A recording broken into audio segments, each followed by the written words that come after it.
Sandy's Ghost. Want to stay the night, stranger? Sure, we can find a place for you.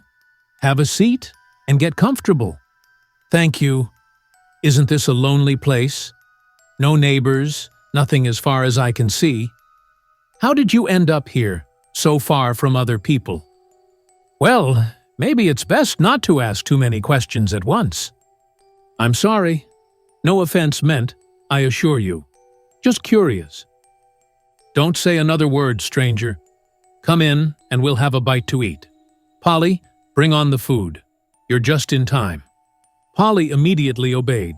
She was a typical girl from the West, tall, graceful, and with bright eyes. She had beautiful skin, too, and a cheerful spirit, but she was also innocent, through no fault of her own. John Barr looked at her intensely, and a blush crept up her cheeks. For the first time in her life, she felt self-conscious about her bare feet.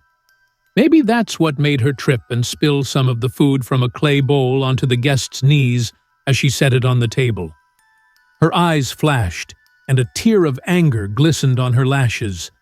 She stopped, about to apologize, but her father swore, causing her to put the bowl down heavily and hurry out of the cabin.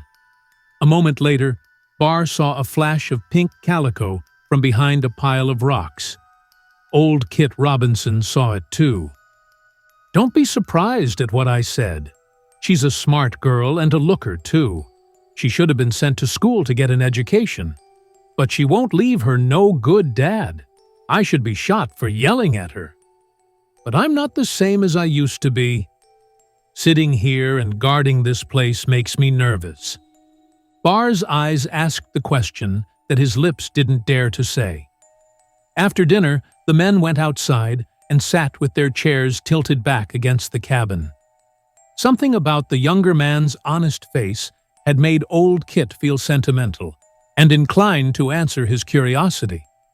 The soft evening breeze rustled through the tall spruce pines, and the sun, setting in the west, stretched the shadow of the cabin across the green grass. From his spot, John Barr looked out at the vast Rocky Mountains and wondered where, in all that space, he would find the man he was searching for. It was his search that had brought him to this wild, almost abandoned mining camp. Stranger, I've taken a liking to you. You remind me of someone I know, and you seem like an honest man. Say, do you believe in ghosts? He asked the question abruptly, and a look of disappointment crossed his face when Barr said he didn't believe in ghosts. Well, I've seen them. A thought connecting the pink calico to something from the past came to Barr's mind. Can't you tell me about it? He asked. I'd like to, if you'll swear, on your gun, never to tell anyone. Will you swear? The guest smiled, but his smile faded as he thought of the unshed tears in Polly's eyes. It might make things easier for her if he humored the old man. I'll swear, he said, and he did. You see that old spruce tree at the bend in the trail, up on the cliff? Well, that's the spot I'm watching and guarding until the owner comes to claim it. I'm quick with a gun, and I'm a pretty good shot. I know a man when I see one, and I'm not easily fooled. Well, to begin with, I had a partner once, and he was a man, sure enough. He was from New York. I never asked him why such a fine gentleman ended up digging and shoveling in the Rockies, though I figured there was a good reason. He had light hair, and we called him Sandy for short, and he was as tough as nails. We were as different as two guys could be. He was quiet and steady, and I was kind of wild and reckless, and I liked to drink a little too much. Well, when we had a little bit of gold, we'd split it, and I'd take my share down to the station on the other side of the cliffs and send it to the bank in Helena. But I always left some hidden where the girl could find it. Old Sandy had his own secret stash that no one knew about except him, and every time we split the gold, he'd take part of it to his hiding place and give the rest to me to send to his son, who he said was getting an education at some college up in Boston. He really cared about that boy. After a while, my wife died, and we buried her on the hillside. It was hard, stranger. Old Kit's voice cracked for a moment, but he quickly regained his composure and continued. But when old Sandy, my good old partner, died, I didn't care about anything anymore. We gave him a good burial. All the guys from the mine were there, and a lot of eyes were wet. We didn't have a preacher, but the girl prayed at the grave. I have no idea where she learned how to do that. I guess my wife must have taught her. The next morning, the girl showed me a letter that Sandy had given her right before he died. It was for his son, and she was supposed to give it to him if he ever came out here. She still has it. That same evening after supper, I was feeling kind of glum and like I had something stuck in my throat, so I took a walk up the gully. I walked to the top of the big rock and started thinking about where I could find another partner like Sandy. All of a sudden, I felt a hand touch my shoulder a couple of times, real light. I jumped up, expecting it to be Sandy, but it was just the girl. Well, I was surprised at first, and then I got mad. "What are you doing up here?" I asked, kinda rough. She had tears in her eyes as she looked at me and said, "Dad, don't get mad. I was lonely. I saw you coming up here, and I followed you because I wanted to tell you that Sandy said to give his son his money when he comes." "Well," I said, "you could have waited until I got back to the cabin." And then I sent her back. After she left, I started thinking about where in the world Sandy's money could be. I tried to think where he could have hidden it, but it was no use.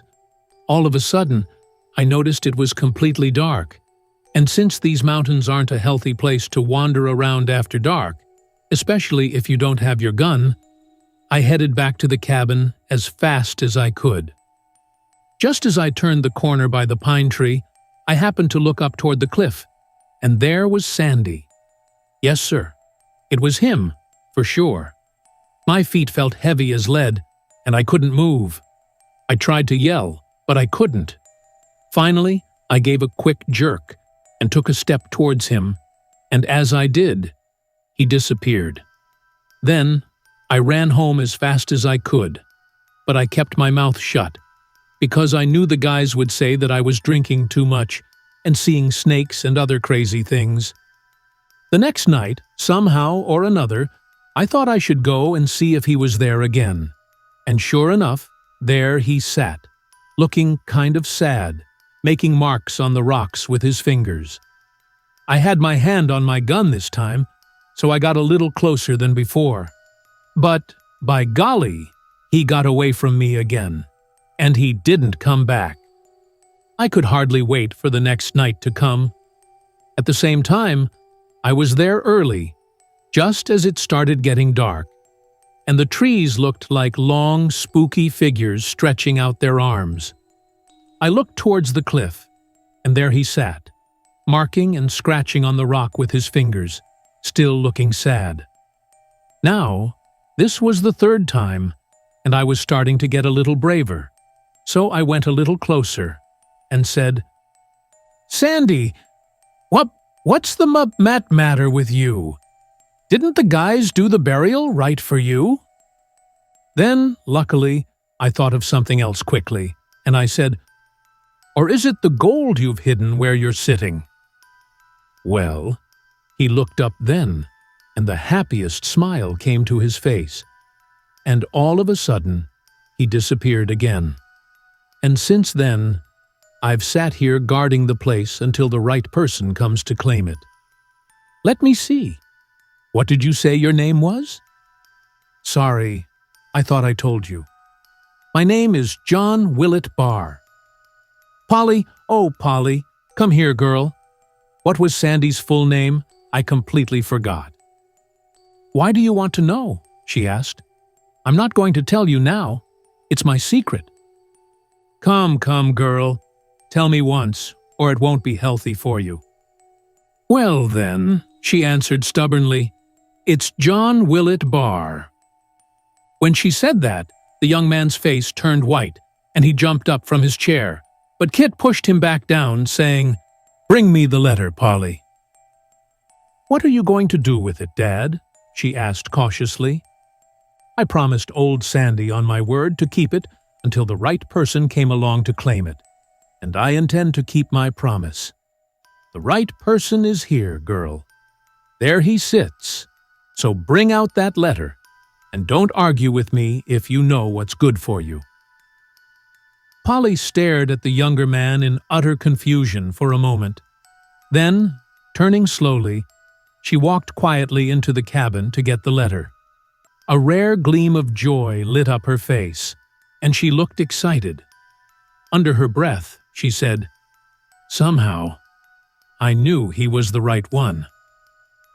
John Barr painfully realized at that moment that the father he was looking for was dead. His father was sleeping his final sleep in the clay mound on the hillside. As he turned to look at old Kit, who had been his father's friend during those long years of exile, a happy smile lit up the old miner's rugged face as he pointed with his finger to the rock cliff near the old spruce tree, and said, in an excited, trembling voice, "There he is, stranger, just as I've seen him many a night. Your dad, my partner, poor old Sandy." With an eager voice, John Barr jumped to his feet, and the mountains echoed the mournful cry of, "Father! Father!" But his outstretched arms clasped only emptiness and the darkening shadows of the rapidly approaching night. The end. If you like the story, hit that like button and subscribe for more videos.